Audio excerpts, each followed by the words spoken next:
Great, thanks, everybody. So we can do some quick around the room introductions, but we're going to talk about NOAA, some other funding opportunities, whether there's an update on Kentucky redevelopment easement, talk about Valley Falls, and then talk about the 101 one-pager. So Stephanie Camino from the Blackstone Watershed Collaborative. I think we all know each other, to be honest, but we can just go around. You're somewhat new. Hi, I'm Sarah. I'm a scientist and parks intern at Blackstone River Valley National Historical Park. Ooh, that sounds really well. Kevin Rice, Management Program Analyst for the same park and Roger. Superintendent for the above mentioned. I'm Mary Scholl. I'm a project coordinator with the Narragansett Bay Research Reserve. John O'Brien with the Nature Conservancy. Kate McPherson with Save the Bay. Kaylee McLaren. I'm the restoration coordinator at the Blackstone Watershed Collaborative. Bruce? Bruce Curlis, harasser of National Park Service employees and executive director of the Blackstone River Watershed Council. And the Nipmuc stuff too. Waterways advocate. Yeah, I know what it is. I just figured the Nipmuc stuff. I'm just giving you credit. Okay, I appreciate it. John? John Moslin, Blackstone River Watershed Council.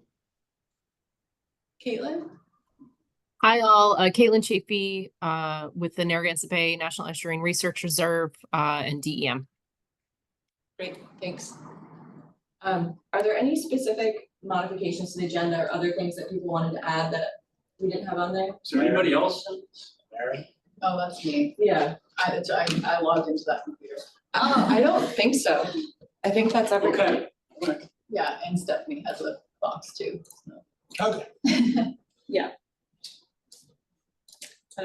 We can do it this way. Yeah.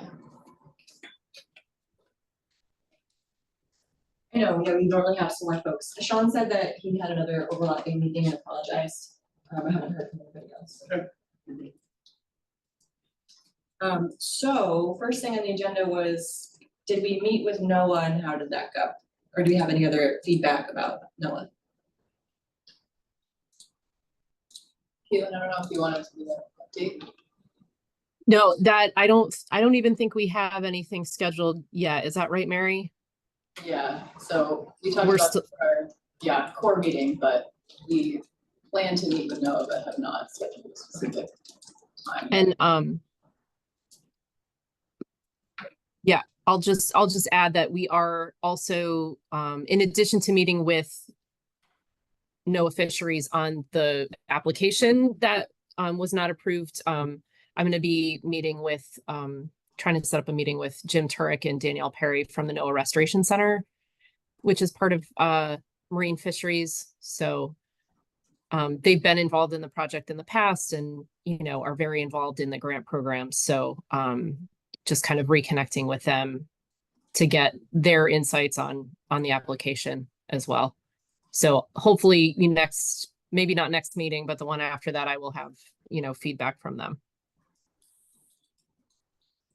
Okay, great. And I know that was something that was brought up last time too, of how do we get NOAA more actively participating in this, whether it's Melissa or Fish and Wildlife, Melissa Grader. So is there anything else that anyone else can do to support that? I think meeting with Jim and Danielle will be a good step. And I can ask Danielle if she'd like to even occasionally attend these meetings. I think it would really be helpful to have their perspective in the room since they are so experienced with the funding issues. And she's been really encouraging us to try to apply for those tribal restoration grants. So if that's a path we want to go down, which to me, it sounded like that is something we'd like to pursue. I think she will have a lot of insight as to she's been evaluating a lot of those proposals. I think it'd be good to have her in the room if she has the bandwidth. Melissa Grader is their FERC expert. If you want to talk to her about Valley Falls, the relicensing, or even Main Street, if that eventually comes up as something that we want to discuss, that would be Melissa, but, the, regional fish passes, and I forget their names, there's another group that,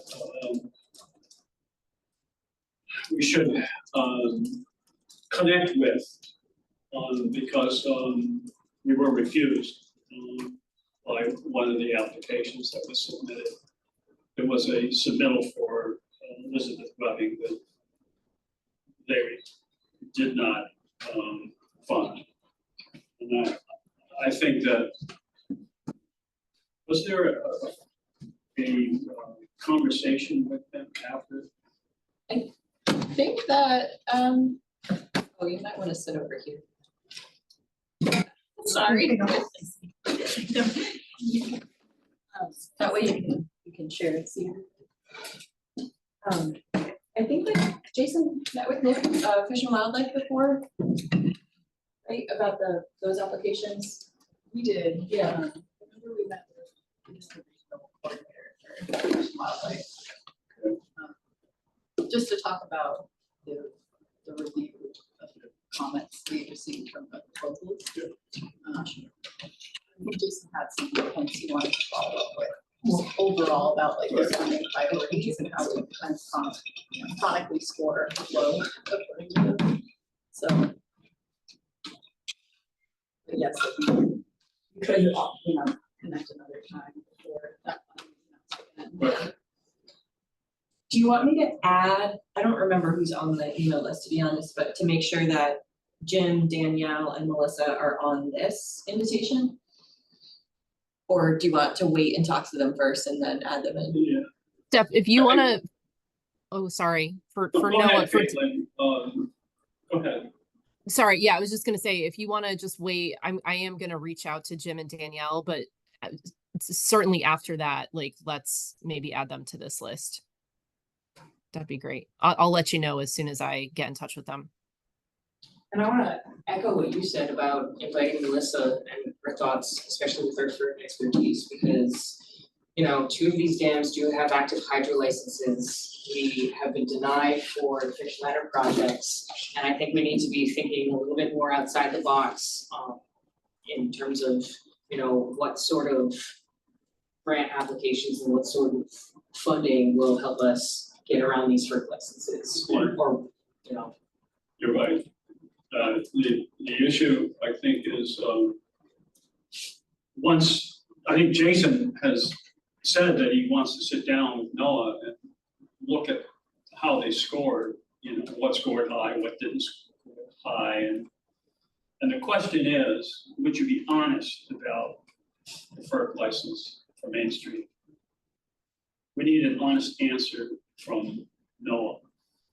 You know, there are what they call NOAA FERC hawks that, you know, are watching out for FERC licenses and ensuring that federal money doesn't pay for fish passes that is intended to be paid for by a hydro operator that has the license. And that has to be resolved, just where that stands. It sounds like it might be helpful to get a letter from NOAA just recognizing that, and that it could be included within any future grant applications to say, like, we're not just making this up, right? They have a standard response, you saw it. Oh, thank you. We had 6 times the request for the funding that we have. We just couldn't help you out. Oh, that's it. No, I just mean a letter saying, we recognize that you have FERC licensed hydro on this river and that those hydro facilities are not responsible for creation of fish passage, and therefore other funding opportunities would have to be used to do so, just so that there's not a question within future grant applications. I don't know if that's something they would do. Or if something someone would do, right? Who do we get that from? I think that would be specific for the grant application, because I don't wanna necessarily pigeonhole us in, like, what's the economy gonna be like for hydropower in a couple of years, you know? If there's opportunities to buy out hydro, which is something we haven't really talked about as part of this group. But I think we should have a conversation about what does a project proposal look like if, as part of the NOAA dollars, we include hydro buyouts. NOAA funding to buy the. Yeah. That is, I'm told that has happened. I don't know what examples there are, but I'm told that has happened in the past. That part of the application for funding from NOAA for fish passage includes a buyout, some sort of transfer. Maybe that's a topic that we could take a deeper dive in on. That's where Jim Tart becomes valuable as a participant in the next round of NOAA funding, the application that's going to be due in November. And that's why we really have to sit down. Well, Caitlin is on point. I think she's already planning to reach out to Jim and start to work with. Jim Turek is head of the NOAA Restoration Center for the region. He was very helpful with the Potter Hill. He was in there from the very beginning. And I think he would be a fine addition to this group, to council, to give advice about NOAA, what NOAA likes, what they don't like, what you can do, what you can't do. So that's the strategy, I think, going forward. I see Caitlin's hand.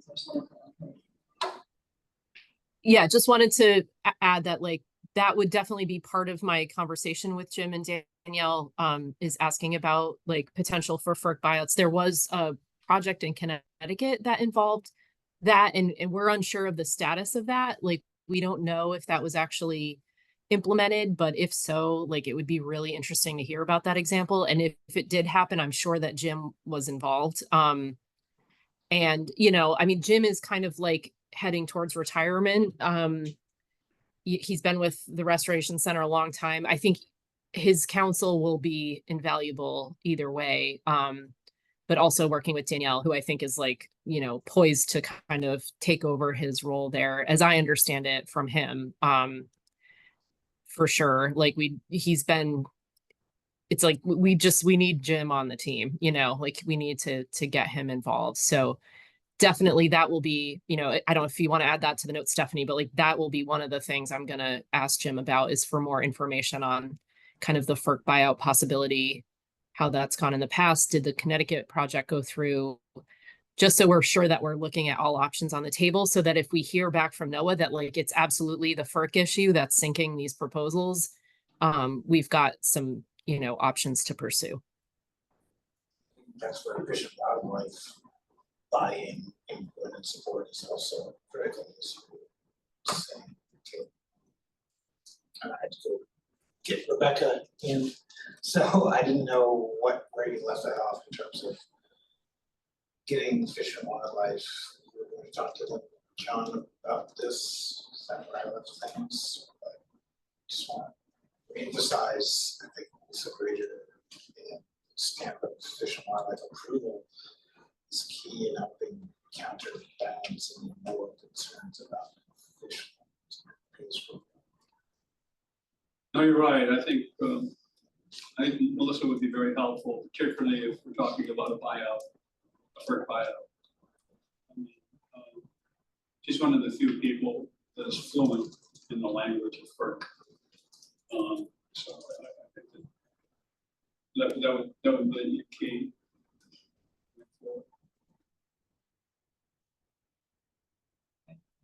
Caitlin, I put you on the hook for that, so we'll ask her an update next time or the time after, whenever we can meet with them.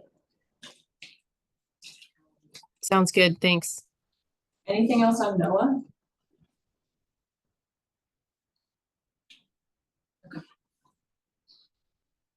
So next, for future funding options, so we had looked at two in particular. One was the NIFWIF Northeast Rivers and Forest funding, and we didn't apply to that because Rhode Island wasn't shown as a priority area and it wouldn't have been funded, so we didn't want to put in the time. Good call. Is there anything else you wanted to add on that you were gonna follow up on? Well, the follow-up is that it's something that has to be addressed. Yeah. If we put together the Northeast Watershed Business Plan, 10-year business plan, and they identified in the Northeast priority species, several of which are on Rhode Island, and that is the eastern brook trout, river herring, shad, eels, which is great. And then we looked at the map, the traditional Northeast map. Somebody took a crayon and colored everything in as the way it should be. And priority watersheds stuck out. There was the Connecticut River watershed, I believe the Penobscot, of course, the Merrimack, a couple other smaller ones. And when you look at Rhode Island, there wasn't any color in Rhode Island. It was just blank. So how is it that the Woodpawtuck watershed, which is wild and scenic, one of the most unique watersheds in southern New England, wasn't chosen? So I think we're going to take a look at that. We're going to talk to NIFWIP, but more importantly, I think that it just shows that there are all these ecoregions that are recognized, whether it's the Connecticut Sound study or Connecticut River program, whatever. And that Rhode Island has to be elevated, either incorporated into a program or developed a program. So, and I think that, whenever we go forward with applications for funding, that recognized program stands up and says this is why.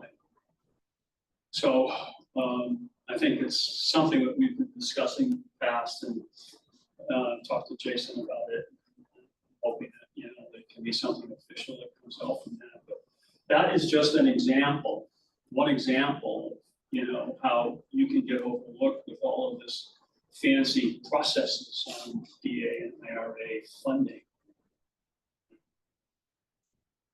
So I know one of the things we discussed is, what is this ecoregion, how do we do it, and what would it really mean? And then the overlap with the Narragansett Bay Estuary Program and how they fulfill one of those roles, but they're a small program. So NBP had historically had the oversight on this sort of the pre-version of this committee, right? The stakeholder engagement piece, and then they stepped back because they were a funder, and also they just, there are only so many people with low capacity. But would it be helpful to ask NBEP to, again, participate in these meetings? Maybe they're not facilitating as a funder, but they're just, because I think they felt like, we only have so much time and we don't want to get in the way. Is it really helpful? But maybe it is. It is. I mean, we're facing, the Nature Conservancy is looking at 2 separate contracts with the estuary program for Elizabeth Webber.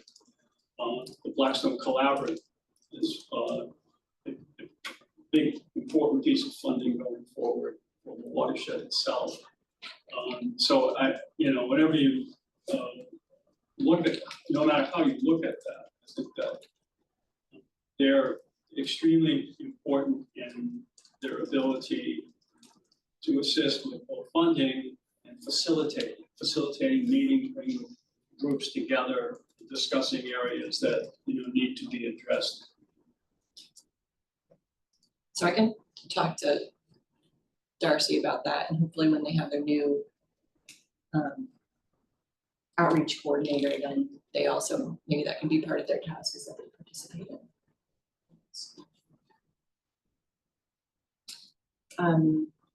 Anything else on NIFWIP Northeast Rivers Forest? So for the America the Beautiful Challenge, about 5 minutes before we started this meeting, I pressed the submit button. So that is done. It ended up being about a $1.1 million ask. And that funding is divided into a bunch of different things, including doing an H&H of the Maidstone River. And we're working with an environmental consultant to do that and to create a bunch of outreach materials around it. Specifically, the goal there is to identify opportunities for restoration and river management, whether it's having communities modify how they put in and take out boards to modify the canal. And it's really a lot around understanding that canal and the dams, because we have such modified hydrology. So working with communities to implement things, and then also just identifying like, this is floodplain restoration opportunity, this is riparian restoration opportunity, this is where we have severe undercut banks that we can maybe do something about. So those kinds of projects. The second part is understanding the dams better, potentially doing some more surveying around that, definitely doing some more reconnaissance and building up that dam atlas so that it has more information about height and ownership and materials and all of that. So the goal there is to identify opportunities for removal, both potentially on the main stem and within the watershed, and have a recommended list of action items. And then the last part is around access. So, again, working more on what we know about access and specifically identifying parcels for portage opportunities, new access points, improvement of existing access points, formalizing some of those, as well as signage before dams, buoys before dams. So some of those safety procedures as well. And again, creating this recommendations for that. And then we put all of those 3 different types of recommendations together into one big, pretty accessible report that says, here is this comprehensive vision plan for restoration and access on the Blackstone. So that is the goal, is to really create that big informed report, and that is partially from scientists, and that is a whole heck of a lot from community outreach. So we're planning on doing more formalized, if we get the funding, more formalized workshops, and community events, but also a lot of we're gonna do a cookout and pay you to come. So we can just chat with you and hear about what your priorities are. What's your favorite fishing spot? Where do you wish you could access the river? Where is there seeing gaps, et cetera, et cetera. So that is that. Fingers Great. crossed. Yeah, fingers crossed. We met with the reviewer twice actually to get feedback and talk about this, and they were extremely encouraging. And the first thing out of their mouth was that the proposal was really impressive. So I was like, yes. So it's really exciting to even be at this stage of the second full application in a really competitive national grant. So fingers crossed. And if we don't get it, it will help us for next time. I keep telling myself that.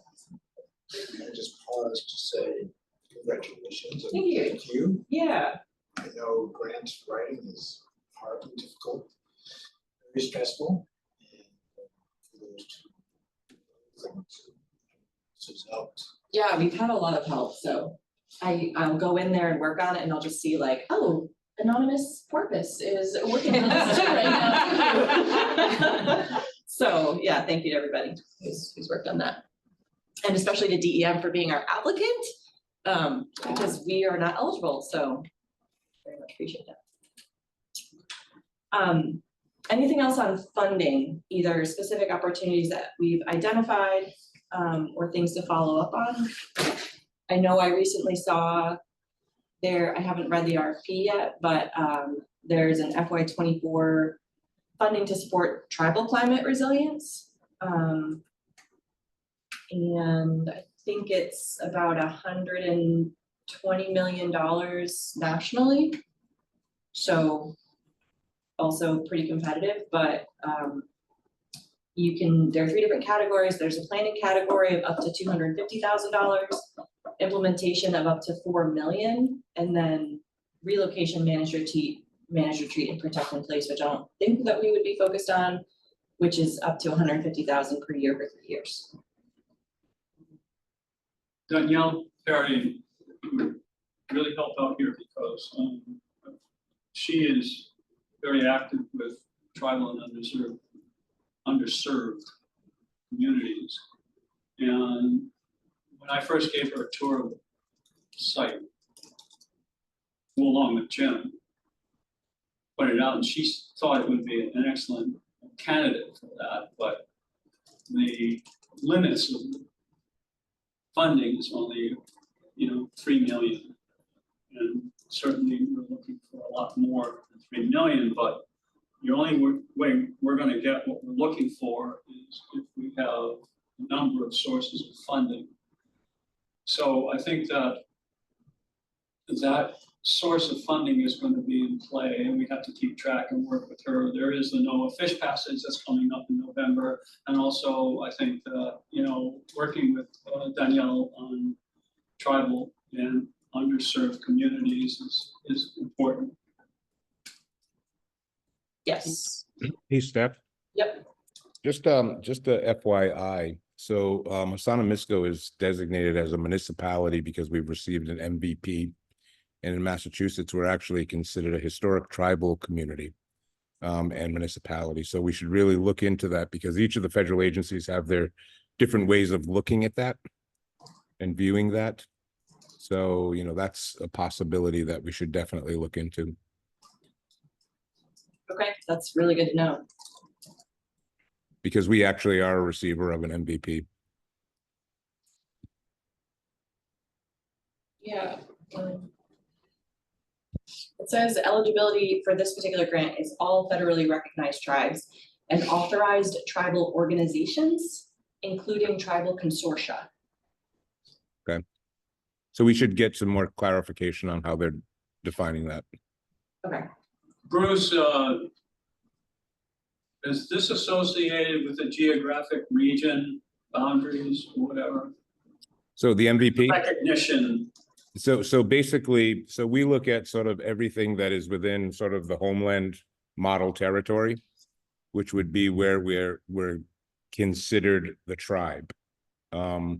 Because with the state recognition, it gives us sort of, it's kind of a fine line everywhere where we look at. We can do things that federally recognized tribes can't do, but we can't do other things that federally recognized tribes can. But within sort of the homeland model, we actually look everything from the Concord River west to the Chicopee River. We don't, because of the fact that the state recognition doesn't cross the state border, we don't have standing in Rhode Island, but we do in Massachusetts.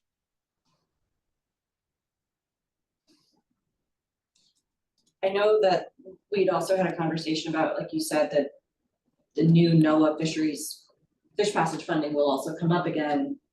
And that along with that, there's also an opportunity not just to apply as a state, but to apply through the Narragansett for the tribal funding, which again is smaller funding, but you need to piece it together. And so we'd had a conversation with our internal meeting, and I said I talked to Nancy, and Nancy was like, Stephanie, we need to talk more. We need to put in more grants, like just do all the things. I was like, okay.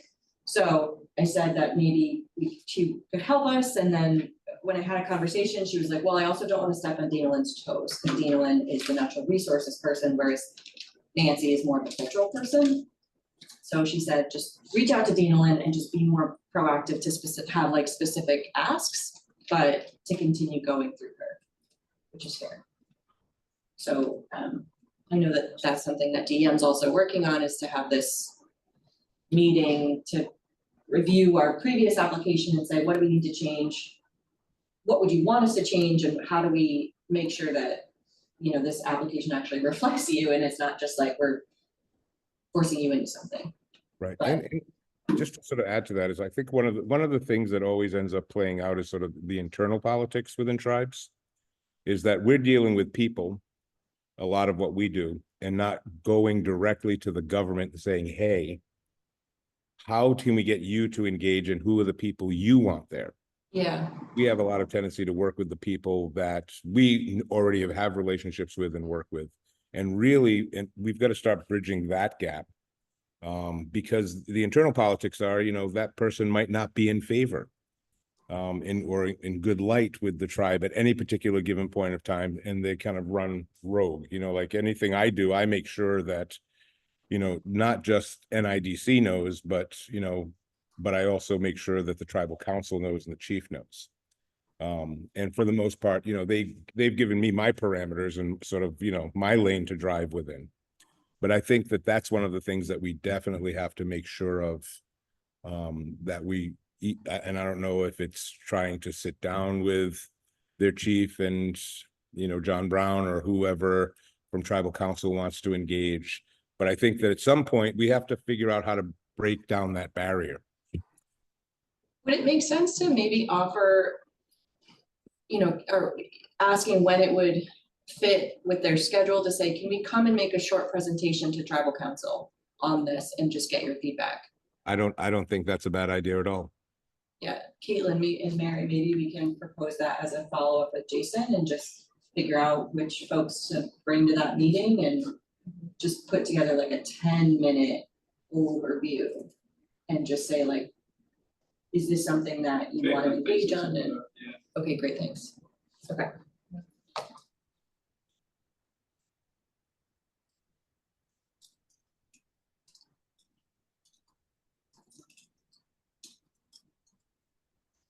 Okay, great. And I think the timing is now. I know I've been pushing on this so much, but the earlier we do it, the better, because it's gonna take a long time to get everyone together, and grants are a pain, and it seems like we're really early, but we're probably not. Yes, I would start the process now, because, you know, one of the things with summer is that's a busy season for a lot of folks. Especially within Narragansett, because they're all over the place. And then they have their annual meeting coming up, and, you know, they're focused on community events. So you might not see anything till September, but if you don't start now, Right, you're not going to see anything in September. right. Yeah, Why don't we go to their annual powwow and introduce ourselves to the chief? Better to have an invitation rather than show up. Is that something? Oh, well, public, it's open to the public. You can just show up. I think it's just, you're not going to get much time with him, and he's not going to be focused. I know Dean. I've known Dean for years. He's not, at the annual meeting, he's not focused on anything but community. yeah.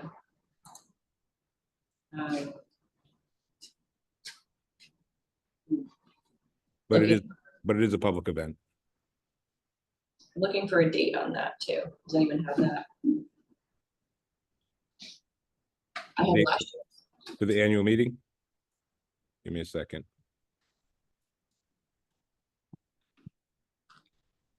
August 10th. August 10th, 2024, and Sunday, August 11th, 2024. Yep.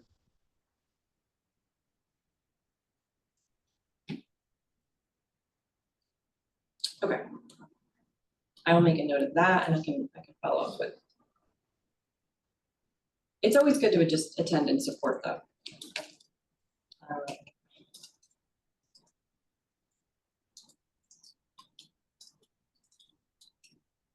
August 10th to 11th, I said, right? Great, that's in the notes. Anything else on funding?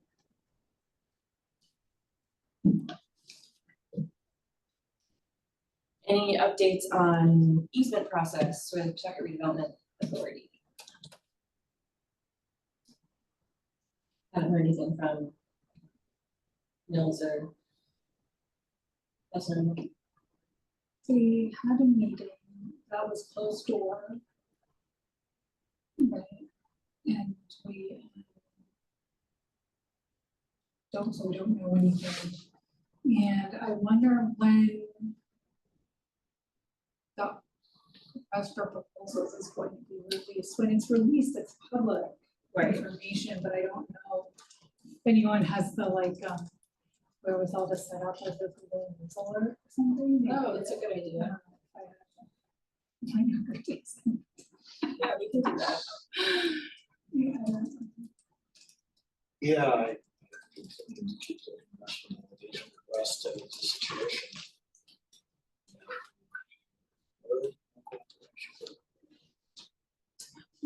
We've talked about checking in with Sandra Kano, who we met with briefly, who's the Director of Commerce for the city. Kevin Rice and I did. Can RPS is out right now? Oh, they did release it. I felt like they must have. I felt like that closed door meeting was them about to pull the trigger. When was it released? Today. Okay, well, let's read it right now. No, but did we talk to you guys about what? I mean, I don't know how much bearing it has on the fish passage, but she said, it was a very nice meeting, but she said that their intention was to get back all the money that they have put into acquiring and compiling the parcels. That's their main motivating factor. all the parcels together are in one RFP, so that east Right. lot, all the other lots, was one huge development package. And they wanna make money.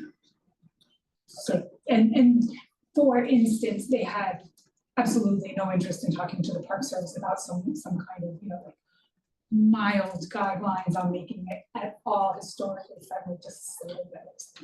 The parcel of land that the fish passage would go on is not It's on their not. RFP. Oh, good, okay, so there you go, which makes it like it was all one huge thing. And it came out the 15th, so 3 days ago. Okay. We're pretty on top of Alright, it, so good, good time in there to check. Oh, good. I also add for DM friends, that we've seen information, whatever, on these meetings with the Pontiac development, so we have no idea what was said, so there is no collaboration whatsoever, and we do not appreciate that. I have bosses screaming at me saying, what do you mean your partners aren't communicating? Sorry, boss, that's just the way they are. Yeah. Park Service support us in everything we do, but we won't talk to you. So I'm pretty pissed, as you could probably tell Caitlin and there. And if you could deliver that to your very absent boss, Jason, I would appreciate it. This is supposed to be a partnership. Partnership work both ways. And I believe that we've been nothing but communicative on it. Yet we have nothing but crickets on the DM side of things in terms of what's happening in these meetings. What's being said, there's this goddamn trench going to go in my boundary. Oh, sorry. Just unbelievably lack radio silence, and Jason can't show up for a meeting for how many months now? I mean, yeah, so I don't know if there's been a lot happening with Tiger redevelopment. I think it was mostly that one meeting, but Nothing, I was at both, and Caitlin 2 meetings. fill in, but yeah, we support you, and that's about as far as it went. Funding wasn't forthcoming, so it's like, this is something going on in the future. And I don't know what the next step is.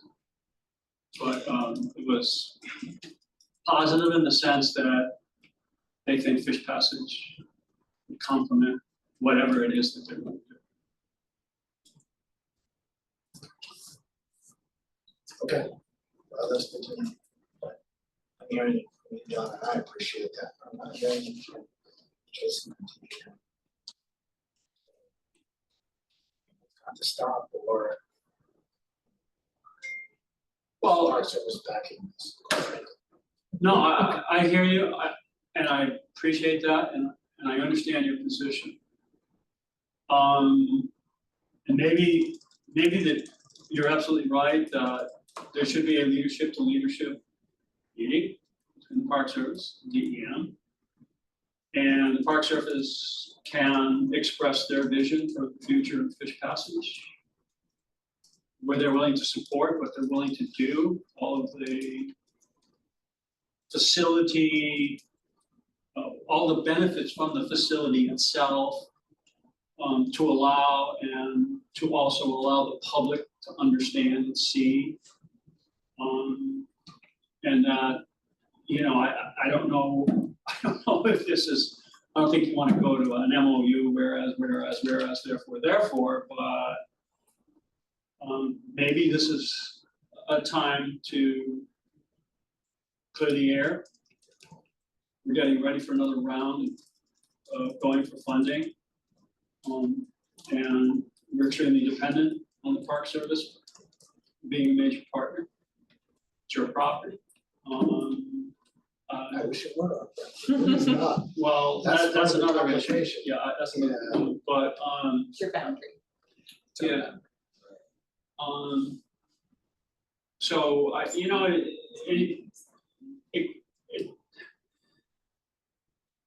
think more collaboration needs to be had. I mean, some important people going in to the Park Service, and TNC didn't even know about it, wasn't invited to anything, and yet here we are holding big time contracts with engineering, going down there and doing this stuff. And that was overlooked, so, I see it from both ends. That there were times where I thought maybe the Nature Conservancy should have been there just to say to Secretary of Interior or whatever, that, yeah, we're here and we're supporting the park, so that's what we were part of it, didn't even know what's happening. I think that what you said is extremely important, and I think that you're gonna get a response, particularly if Caitlin and Mary are involved in this, and they're gonna push it forward. So I mean, disrespect either Caitlin and Mary, I only mean the disrespect to Jason. On the record. Okay, so that should Lack be of forward. communication is unbelievable, and for the record here, the Park Service put the brakes on the acquisition of the whole shooting match, so we could support this fish passage. We could have controlled the other side, that was the plan. And the dam, we got it all. Oh, fish passages.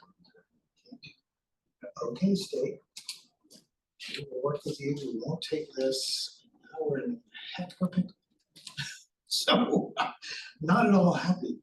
I would be happier if there was communication that was for me forward, but every time I get asked where we are with these things, I only have to scratch my head and say, yeah, our allies are doing things, but they don't talk to us about it.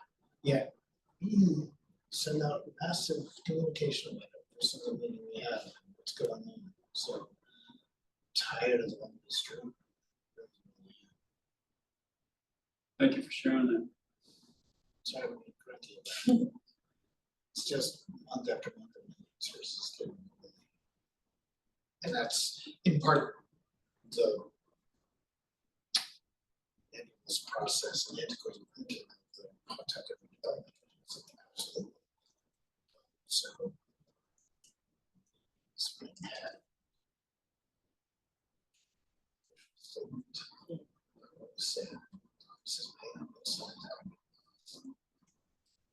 So thank you. And then, yeah. Caitlin has her hand up. Yeah, I cannot hear what Eric's saying, and I've heard DEM, Jason, I don't know. If there's something I need to respond to, please, like, can you just speak up and say it louder? I think I get the sentiment, but sorry, go ahead, Transparency Eric. with our partners at DEM. I need communication from Jason. Tired of hearing things secondhand. We have put massive projects, well, we scrapped massive projects to support this fish passage.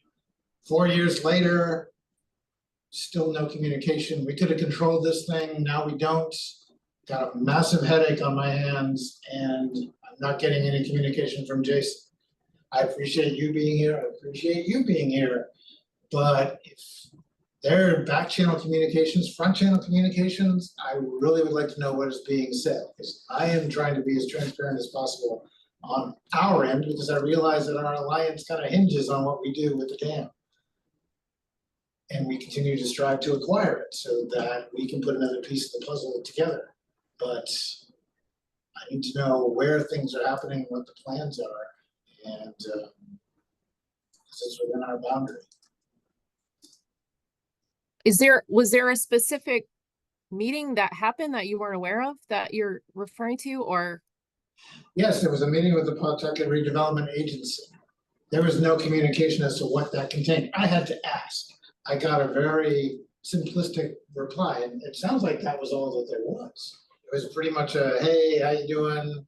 And everything's cool and we support this. And there were no specifics talked about. So, but I had heard that there was another meeting, but I can't even, was there just one? Was there two? Was there a follow-up phone call conversation? I have no idea.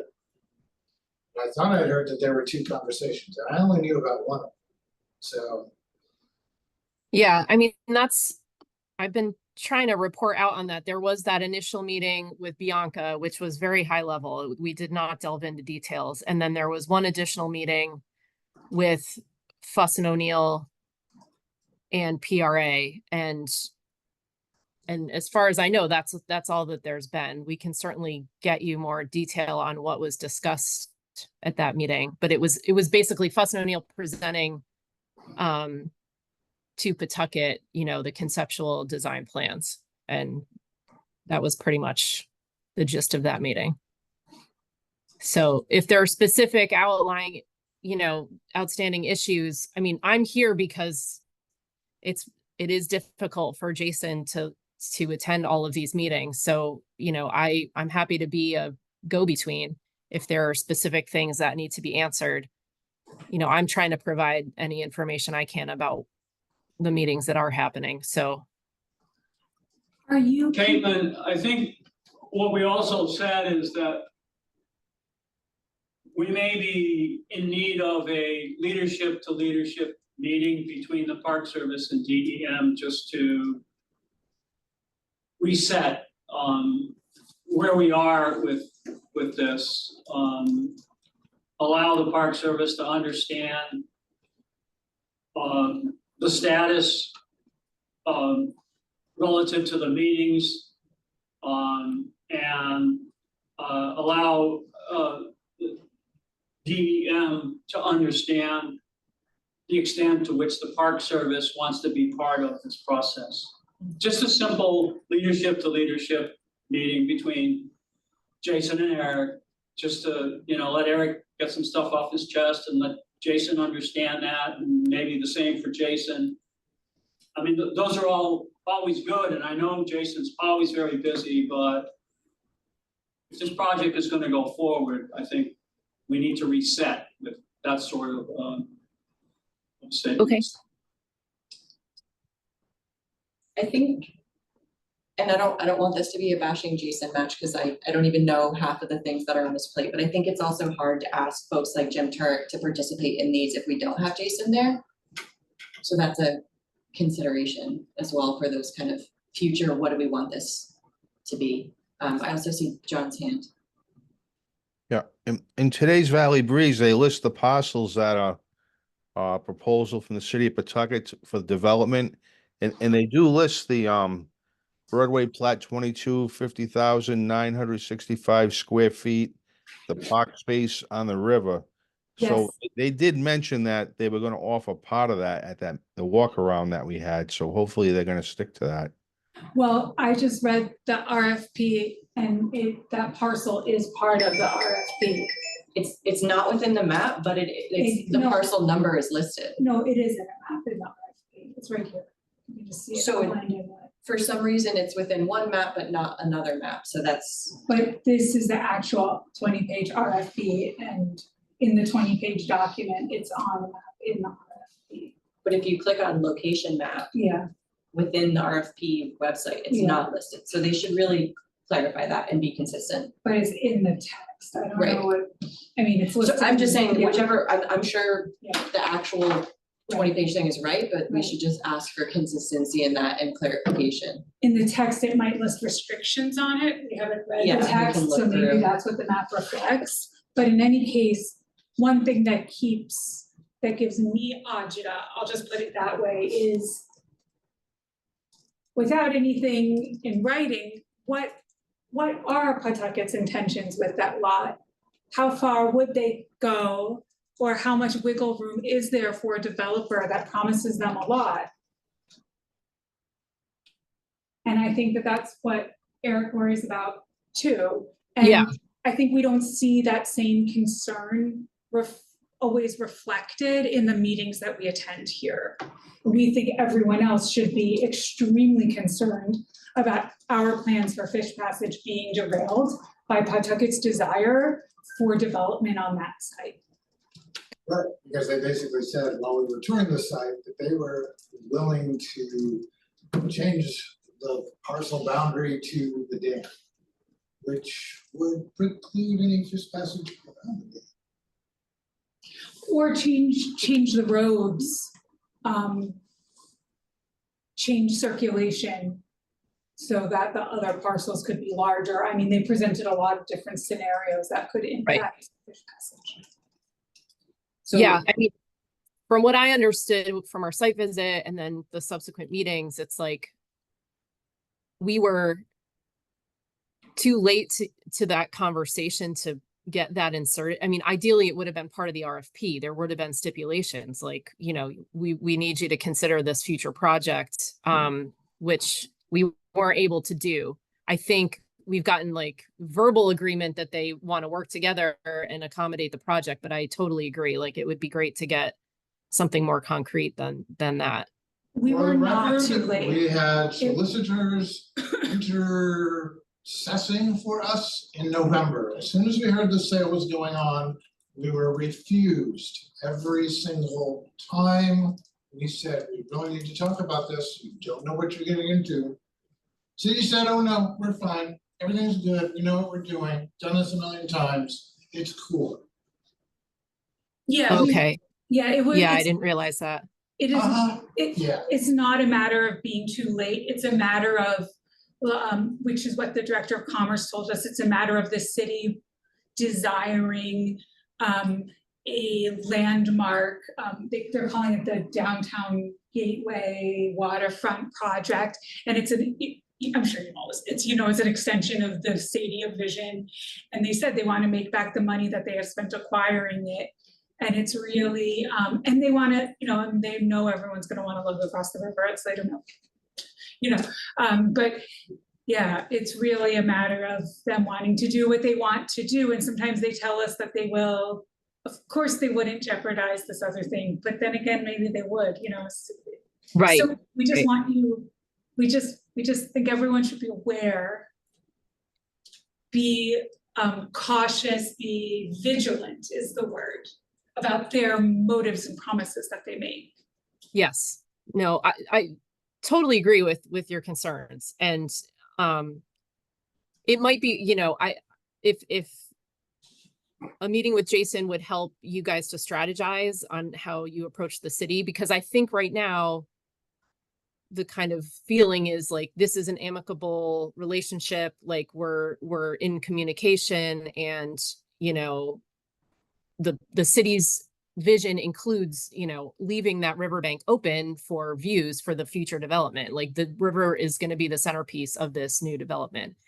But I totally understand your trepidation here. So I think it would be wise to make those concerns, not that you haven't made them known, but like we need to put that on Jason's radar so that if he's having higher level conversations, that's being communicated. And I think it's going to come down to, like, at this point, DPW and Fuss and O'Neill are talking, because we're getting down to kind of construction staging details and what's, sequencing of projects. And because we don't have funding, like this redevelopment stuff is going forward before the fish passage. So initially the concern was like, are these happening simultaneously? How do we accommodate that? But we want to make sure that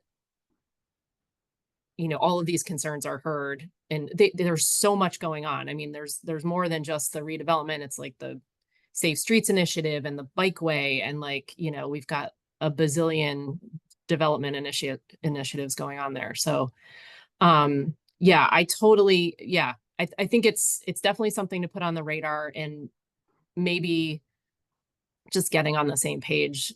If a meeting with Jason can help us do that, that would be good. And I don't know what the plan, I can find out also, like, when is the next planned meeting with the city? Is Fuss and O'Neill going to follow up with them? What's the schedule for, I'm not sure what the schedule is for the bid process, but we can take a look at the RFP as well. So it does say that, there are lots of different, it's mainly written around utilities and the need for easements, but there's a map that says, here are the easements to watch out for, and it doesn't, is my preliminary 2-second understanding of this, does not show anything for that parcel. So, right, yeah. Yeah, it's a concern that there's gonna be a developer out there who makes this really wonderful opportunity right along the river, and then they wanna do it. So yeah, it's concerning that it's not written somewhere, so that's definitely a follow-up there. And for all of us to just read this and understand it better. But I think maybe in particular, now that this is public, we can read it, but if we can make a meeting with Bianca to say, like, can you walk us through like what this really means and what if this happens? That would be helpful, and include NPS within that. First, I want to see DEM parks. Yeah, I agree with you. That's first thing, and then we'll go from there. Because there was this issue about all of a sudden, the property that they had just above the dam, they wanted to extend down a little further than what we had envisioned. And then there was the whole thing about the historic nature of what the Park Service has and how that's gonna start affecting that and how far down are they gonna go? And Yeah, at that point, it wasn't clear to, I mean, I think, their, contractor, was really like almost bouncing ideas off us at that point. And at that point, we didn't understand that the RFP was going to be combined, that all the parcels were going to be listed as one huge development. And then we understood that a little while later. At that point, we thought that there was gonna be an RFP for just that lot. We were mistaken, or maybe it changed. I doubt it changed, because I realize now they want like a huge, like, Comprehensive. yeah, like a, I mean, I made that up, Yeah. but you know, that kind of thing, like. John, is your hand up again, or is that a? Yeah, no, I put it up again. Can we send a proposal through the RFP as to what we want to be seen down there? So it's in writing and they're receiving it? It's a great question. Can we send the fish passage preliminary design? As a response to the RFP? Yeah, push the send button. that's a great question, John. I mean, I think they already have it, but. Yeah, but Well- if it's formal, Official submission from DEM. And then like, but if I garden over the rest of the parcels, trees. trees, right, Yeah. forested and meadow. I'm cognizant of our time and that we were basically at the end of this scheduled meeting. I think there's a lot to dive into here, and there's probably gonna be some interim follow-up from this meeting before our next one, because the timing on the RFP, let me see. There's a site visit on August 5th. Questions are due by August 13th, answered by August 22nd. Responses are due September 17th, and the selection is October. So this is a pretty quick timeline on everything. So yeah, we'll review the RFP first, and then there'll probably be a lot more questions, but I think making those meetings in the meantime will be helpful. I mean, there's a lot in that. What was the Right. date for questions to be submitted, Stephanie? The questions are due when? August 13th. And I think, We should definitely have someone there for the site visit, just so they Right, see I agree. faces. August 5th, 10 a.m. Might not be public. It says not mandatory. I think that anyone. A site visit will be held for respondents on August 5th. The site visit is not required nor mandatory, but will allow interested parties to independently walk the site, not interior. Gather at 100 Main Street. Sounds public to me. That says public interested parties. And it gives all the information, so yeah, I think we can go. Get out of your little mustache glass. Well, Um, I do think that this period where they're gonna be getting questions from potential developers and providing responses is a window for us to provide our very specific concerns to the city, to say, you know, to see if there's an opportunity to make them aware, like, look, this is where this project would be done. You know, what are your plans to accommodate it? And can you communicate that to any potential bidders? Before, you know, the horses left the barn on that one, you know, so. Yep. I mean, I'm interested to see if it comes up, you know, like, are they gonna mention it during that walkthrough? Like, So I just did 100% a will not. quick search of the RFP. Fish is not in there, passage is not in there, easement Yeah. other than utilities is not in there. So it is not specifically called out. Check National Park Service, I'm not sure it's not. The word Good. historic. National All Park right, is not well. in there. so we need to, yeah. Okay, Okay. So a very quick throwing in there, you can check the notes, you don't have to go through it, but we're hosting a public visioning session July 25th from 6 to 7:30 at Pawtucket YMCA. It's not around fish passage, it's just around like, what do you want to see as we develop and invest in this area? We also will put it on our website, it's a reminder for us to formalize our through paddle like we did in 2022. We're doing it again in September, so it will be September 12th to 15th. We are going to have a public paddle at the end again. Y'all are invited. And we will also have that same sort of celebration at Narragansett Brewing where they give everybody a free beer if you come and paddle with us. Around probably like 4 p.m.-ish. We'll give you more information about that. And we do have a revised version of the Fish Passage narrative. So it's in the notes. We'll share it out with you again. Please provide more feedback. I definitely have more feedback, and I think Caitlin or Mary, I don't know if you know the answer to this. Rachel had said that Mibner is working on the redesign. Do you want to maybe tell them time out until we get final wording and then do the redesign? Yeah, we can let Lori know. Okay, Great, so that's a fresh link? Yeah, this Okay. is the Fish Passage and the one. Okay, yeah, Right. so she took the feedback and said, thank you so much for all of that, and then made a revised narrative, but I still wanna, Another round. yeah. Yeah, that's absolutely. I think we just need to just like take it one step more general. More general is better. Yeah, I think take some of your language. And then as a reminder, our next meeting again is held in this room and will be hybrid again, and it is on August 18th. Anything else that folks wanted? I know we're over. Good. Okay, lots of follow-up. August 18th? Yes. Did I write that wrong? Did I write it wrong? It's very possible I wrote it wrong. Goodness knows what day it actually is. Who has a calendar? August 18th is a Sunday. Okay, what is? Good, because that's my anniversary. It's the 16th? Sixteenth is the Friday, No, it's Thursday, 15th. 15th. Okay, sorry, everybody. August 15th, Thursday? Thursday, same. Okay, not named that. All right, cool. Nice. Thanks all. Yeah, are you guys gonna? Now we have to run back to Roger Williams. Yeah, no problem. It is in the calendar as the 15th. Are you